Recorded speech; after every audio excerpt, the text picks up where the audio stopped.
We just got a massive live stream from ESO devs showcasing what's coming next to the game in Update 44, and it's actually a lot more than I expected. So let's dive into everything that we know so far. First up, we have PvP updates. Now, we knew this was coming because they talked about it months ago in their 2024 roadmap. We knew Update 44, scheduled for the end of the year, would be primarily PvP focused, which they haven't done obviously in years. And now, many of you probably don't know this, but I did start this channel years ago by creating PvP builds for ESO, so I have some experience and I honestly love PvP in this game when it works well. I'm also a big fan of Battlegrounds, primarily because it's a quick one-off instance PvP experience, let's say, and the matches fit better into my schedule, so I can just hop on when I have the time to play and get in a few quick matches. I think it's great content. So when we learned that the focus for this update was Battlegrounds, well, that's actually right up my alley.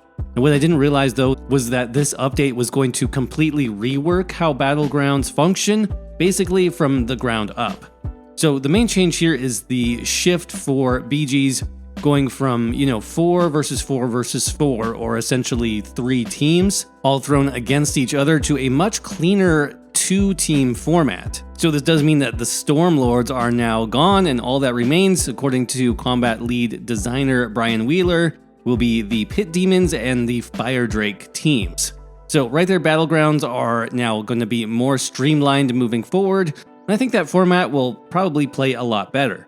This is how the majority of PvP games work, and having to fit their instance PvP into a 3-team format when the 3 Tamriel alliances aren't even referenced in Battlegrounds really was always kind of strange to me, so I think this is a good move in the right direction. Now, if you are a fan of the 3-team format, that's totally fine. It's going away temporarily.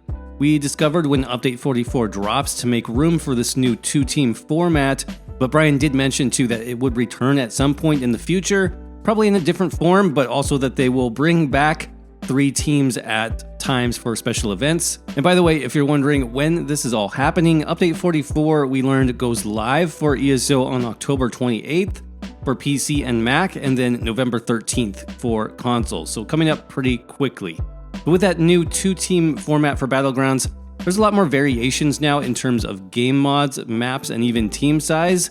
So on the macro level, there are going to be 2 basic forms now for Battleground matches. There's a new 8 versus 8 mode, which Brian talked about as being more casual player focused and also more chaotic. You can think of this as a mini instance version of Cyrodiil, basically.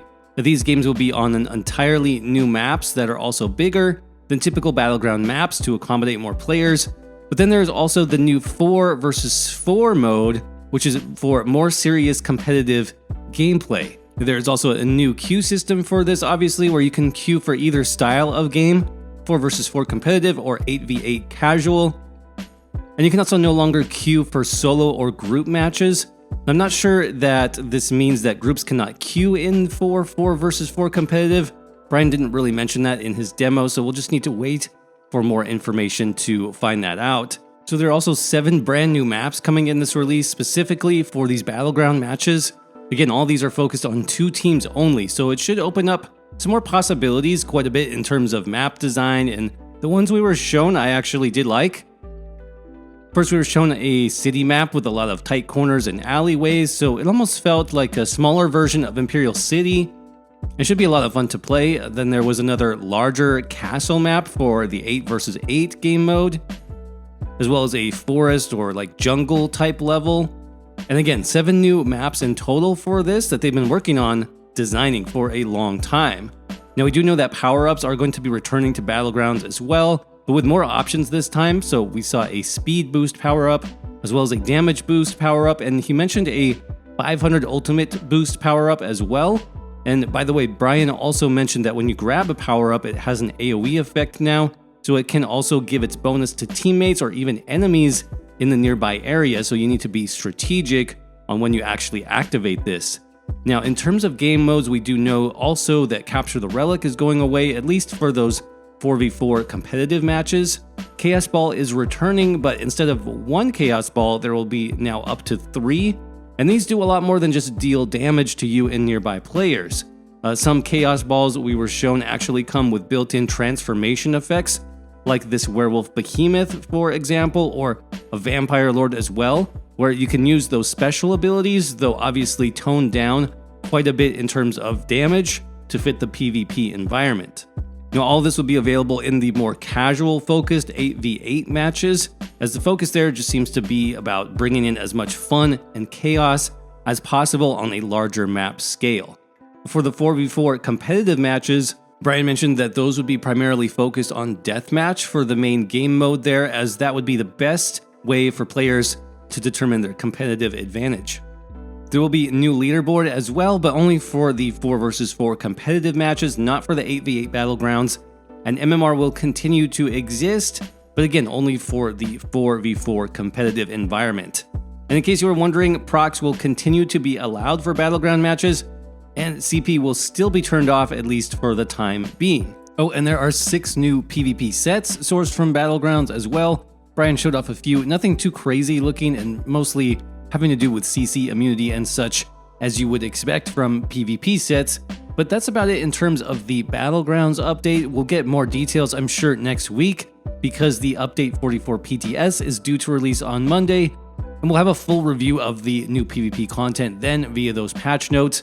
But that's actually not all that was discussed. There's quite a bit more, so let's go through the rest.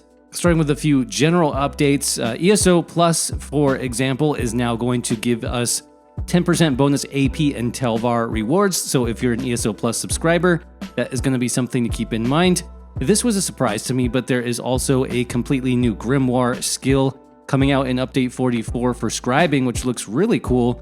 This skill is called Banner Bearer, and it basically turns you into one of those Trials Elite mini bosses that carries the banners around on their back. Now, this skill costs nothing to cast, but it lowers all of your recoveries by 33%, and it's also a toggle, so you'll need to double bar it if you want to maintain it while bar swapping, but it's basically a support skill, and it's going to offer 8 different potential effects, mainly support focus, like I said, with about an 8-meter radius. So the aura can cause your allies in the area to gain resources faster, or deal more fire damage to enemies, or more physical damage to enemies, and so on. And that's just the primary effect. There's also, secondary and focus scripts as well. But yeah, this looked really cool. It's part of the Alliance War skill line, by the way, so you will need to level that up a bit in order to use this. And you do purchase the Grimoire from the Scribing vendor that you unlock as part of the main Scribing quest line. But that's not all with Scribing, actually, as they are also including 14 more new focus scripts across all the Grimoires. For example, Vault now has a bleed damage script, Smash will get a poison damage script, Elemental Explosion will get a physical damage script. That's an interesting one. So it's nice to see that the devs continue to expand on the system to give us more options and to make it better. But of course, part of that is skill styling as well, and yep, there are more skill styles coming into Update 44. Apparently, some color options for the Undo Ultimate, but even cooler, I think, is we're now going to see some new animations added to skill styles as well, not just recolors. So the 2 examples they gave here were for Force Pulse, which you can get this kind of falling leaf effect or animation, and for Puncture as well. This was called Molten Puncture, and it gives off a falling lava effect when using the skill, so perfect for you Dragon Knight tanks out there. But yeah, really cool stuff, and apparently all the new skill styles are 100% earned through gameplay. But of course, many of you are probably wondering about the 2 new companions we were promised. So the first companion coming in the next update is described as a non-binary Ultimate Dragon Knight and Soul Magic hybrid.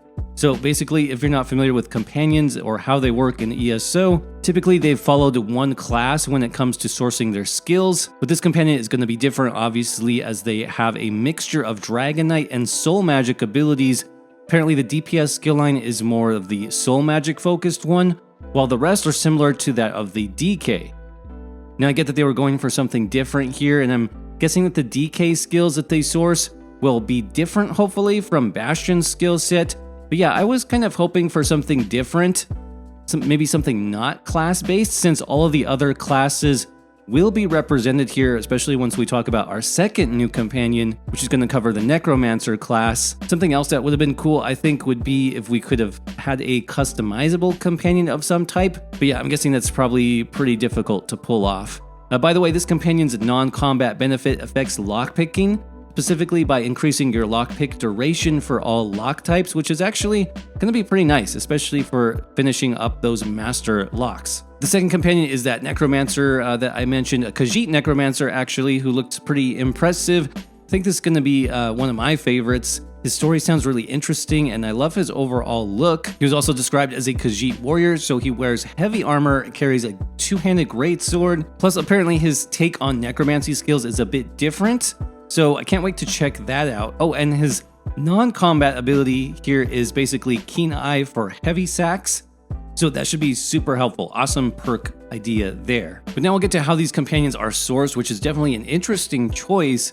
So how they described this in the live stream was that these companions would be available in the Crown Store, which I think was not explained well, because the next thing they said was that the companions would be free for ESO Plus players, but that you could also purchase them if you didn't have ESO Plus. So in other words, you'll basically be able to buy them in the Crown Store for 0 crowns if you're an ESO Plus subscriber. And I'm assuming here, but that probably will put the companions' starting quest in your journal so that you can meet them and start up their quest line. But yeah, if you don't have ESO Plus, then there will obviously be some price there for each companion, and we don't know what that is yet. My guess would be somewhere between 4,000, 5,000 crowns maybe, unless they're selling them as a bundle, which I didn't really talk about. But yeah, they've never done this before, obviously.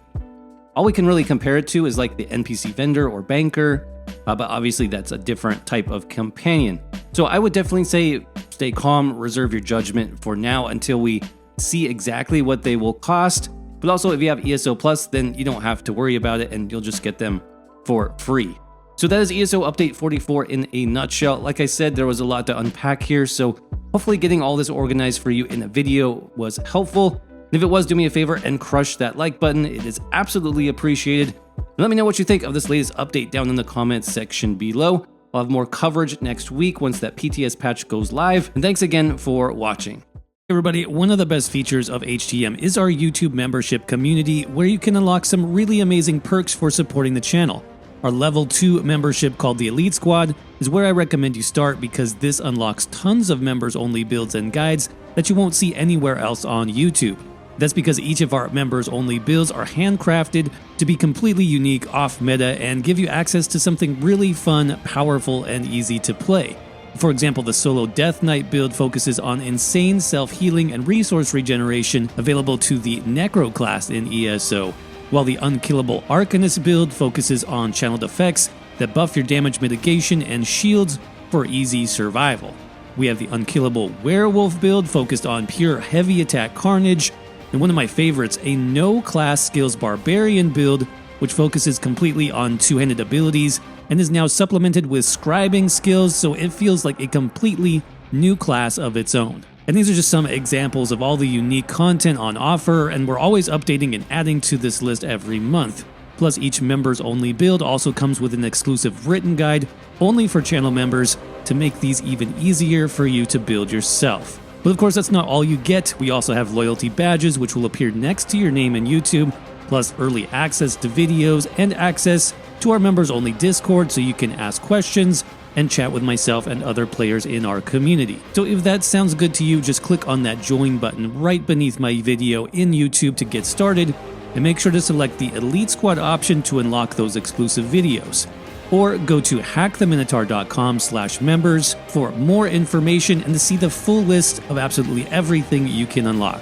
We've even added some members-only guides recently, like my favorite hidden grind spots for ESO, so there is a truckload of content for you to explore once you sign up. Finally, I just want to say a quick thank you for supporting me and the HTM community. YouTube pays gaming creators only pennies when it comes to running ads on our videos, so it's channel members like you that actually keep this channel going now and into the future. Believe me, your support is greatly appreciated. So welcome to the squad, and I will see you around in the next video.